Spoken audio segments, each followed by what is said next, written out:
2026 is around the corner, 21 days away, just about, depending on when you're watching this.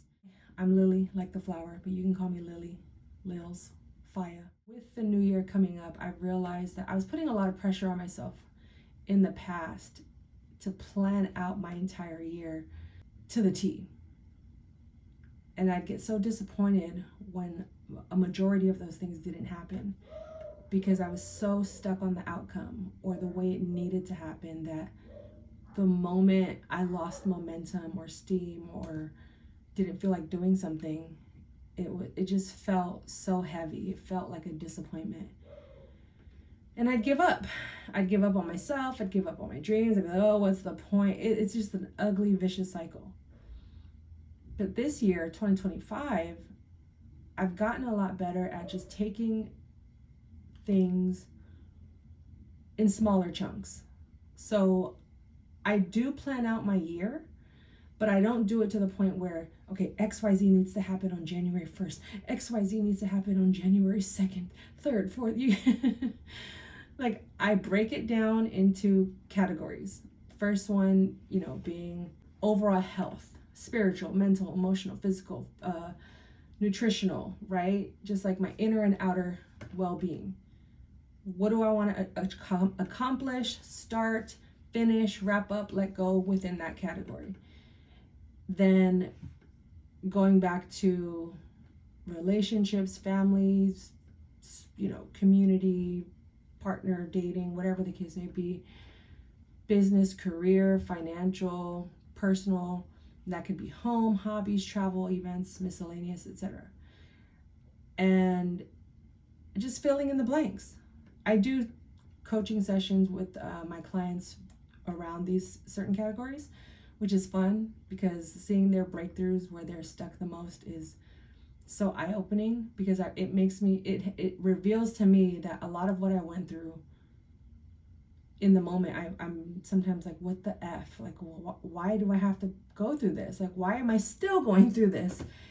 And then once you kind of get over that hump and it starts to, fade into the distance, that experience, you realize, I've realized that when I speak to my clients, it was because this person's going through that similar situation, and now I can guide them through that process and, just give my insight and my input as to how I overcame it, but also give them the confidence in knowing that it's possible to overcome. It just requires some effort and work and time and patience.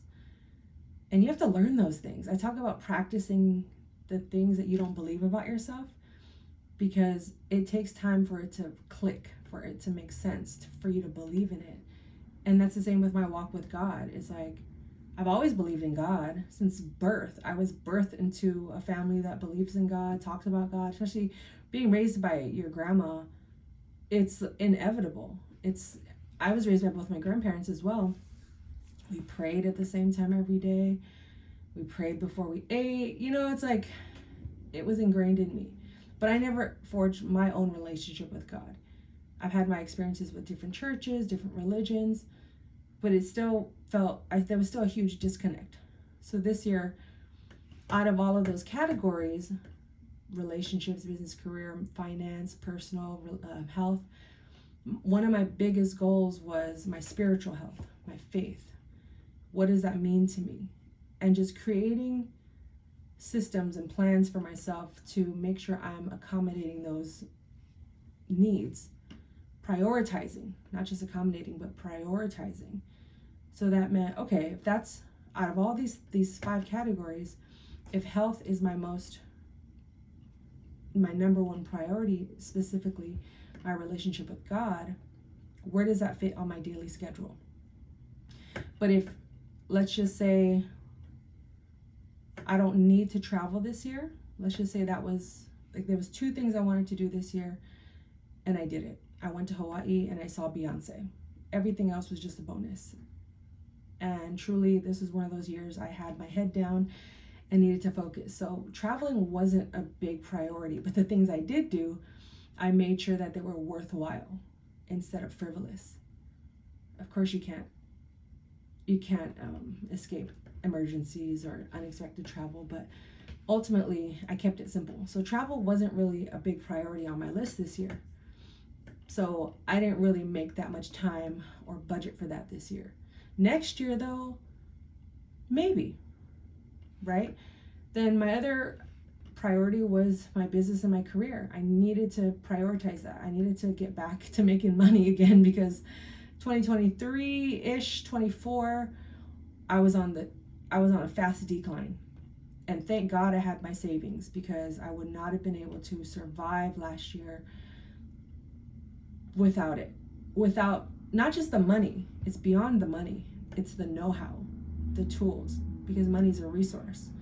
So because I was putting a little bit away with each payment I got, it was able to feed me in a time where I was desperate, where I was low funds. I knew it was temporary, but sometimes getting out of your own shadows and getting out of your own way can feel like you're under Mount Everest, when truly you're just under a pebble that you've made into Mount Everest. Like, you're just under a little pebble. And sometimes, hopefully we can laugh at these things after it's done, but ultimately what I'm getting at is 2026 is around the corner, or here, like I said, depending on when you're watching this. And I just want us all to have a better grip on the future. And I've already accepted that with every plan I make, I'm still going to pray about it. I'm still going to show up for it. I'm going to keep my promises.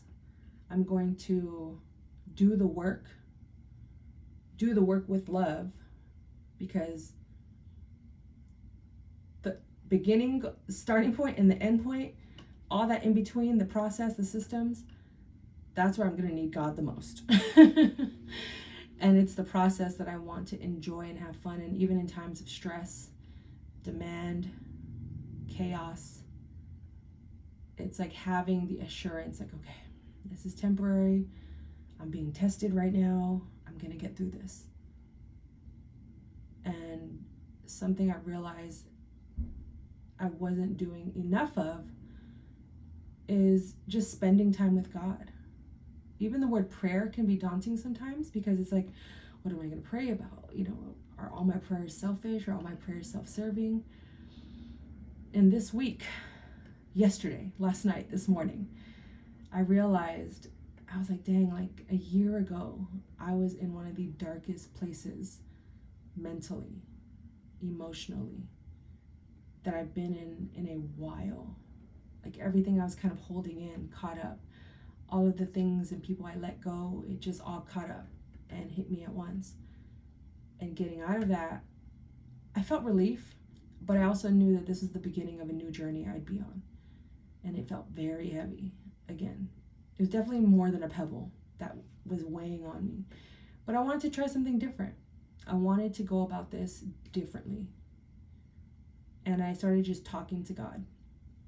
Leading up to the end of last year, I started reading the Bible, something I'd never done before. I've read the Bible, but I've never read the Bible with the intention of actually learning about it, to understand these stories, to be able to dialogue about it when people brought it up, or to even share it. Because all the news and headlines and people's captions were telling me what to believe, but I didn't trust it. And I didn't like that feeling. So I said, you know what, just go to the source. Stop taking shortcuts. And that led me down fixing my finances. Okay, I know I'm in debt, but that's not my identity. I know I'm self-employed, but that's not my identity. So I just need to take things one day at a time, pay things on time. Because the first 3 months, I'm not going to hold you, it didn't just start January 1st. Quarter one, I was still a huge mess. I was reselling things like crazy. I was all over the place. I was skipping bills, and finally just registered in my brain, okay, whatever money we have left, even if you have to borrow a little bit to just get on track, just say yes to the help. And I'm so glad I did, because it brought the relief I needed. In the next video, I'm going to talk about decision making, because I can be very indecisive. But in this particular situation, just a few months ago, I realized that I was still robbing Peter to pay Paul. And I didn't like that feeling, not one bit. So I realized no matter what I do, whether I skip a bill or, pay the later bills earlier or just am chaotic, I'm still frazzled. I'm still not happy. I don't feel relief just because the bills get paid.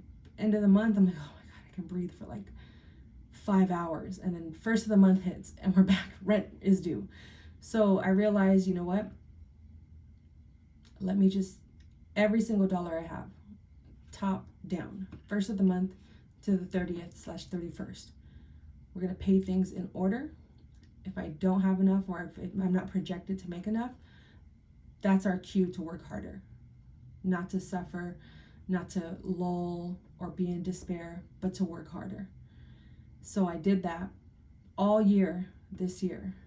And I pray that anyone else that is struggling right now or thinking about, robbing Peter to pay Paul, or they just can't get a grip on their finances, I highly suggest just stop. I don't mean stop whining or being sad or complaining. I mean, yeah, partially. But I mean, just stop. Take a beat. Reevaluate, what are you paying for? Do you need all those subscriptions? Reevaluate what's in your home. Can you get rid of stuff? I donated like so many bags of clothes and shoes last year. I was like, this is excess. I don't need it. I sold so much of my collectibles that I've just been collecting dust. And those moments when I was just in the spirit of giving, which should be 24/7, but I'm a work in progress. But in those moments where I was giving, I got so much back in return, unexpectedly. And I find myself sometimes running away like, oh, that just seems too easy. But in actuality, it's like, I don't need all this stuff. I don't need it. And if I can make a few bucks to save me while I get back on my feet, I'm going to do it. So as this year wraps up, I have a lot less to sell. I have a lot less collectibles, but I'm still going to repeat that process. And I'm sharing it because I'm pretty sure there's someone out there watching this video with a bunch of old shoes and clothes. And honestly, let's be accountable, people. Let's not continue to save clothes for those just in case moments or for the I'll fit those one day outfits. Get rid of it. You're becoming a new person. You are a new person. Reinvent yourself. Get new clothes. And you don't even have to buy them brand new. When you go donate a bag, go look for something that you like. Buy you a new shirt, new pants, get a haircut. I need a haircut. I don't need a haircut. But what I'm saying, I sacrificed my haircuts this year. I was like, I'm not getting a haircut. My head is down. I'm focused. I need to find my way with God and trust God. Learn to trust God. But yeah, a lot is happening. 2026. I'm posting on this channel to be more consistent, to show up and not worry about the outcome and the views, the people that are watching it, the comments or lack thereof. I'm simply doing it to show up for myself and what I keep saying I was going to do. I did inventory on this channel a couple weeks ago. I was like, why isn't it growing? Why don't I see results? Well, I looked at my posts. They're all random. Am I a foodie? Am I a motivational speaker? Am I a business platform? Like, it's just all over the place. So if I just get on here and talk and just be myself, that's just what this channel is going to be. Whatever you get from it is what you get from it. And if you watched this far into the video, God bless you. Thank you. Bonus. Leave a comment. Drop some fire emojis in the comment and let me know that you're still here. But truly, I know that my schedule is going to change. Seasons are going to change when I have the capacity to show up here or not. But I know what I have the capability of doing. And I have to keep that promises.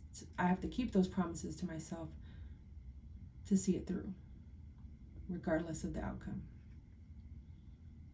Or do the work to let go, to not stay in things too long that are no longer serving me, including letting go of certain projects that I enjoy doing. Because if it's not in God's plan, I gotta let it go. So, thank you for watching. It's your girl Lilz. Please subscribe, follow, leave a comment. I would much rather you leave a comment and then subscribe. Because the comments, if you're interested in doing social media, show the algorithm, whatever, that there's engagement, that people are watching and that they're interested. So they're going to push your videos and your content out to more people and more people. That's how it grows. Posting more every day, 100 times a day, that works as well. But if no one's engaging, you're going to see a big spike and then it's going to plummet. Isn't that life? So stay tuned. More vlogs, more shorts. Love you guys. God first.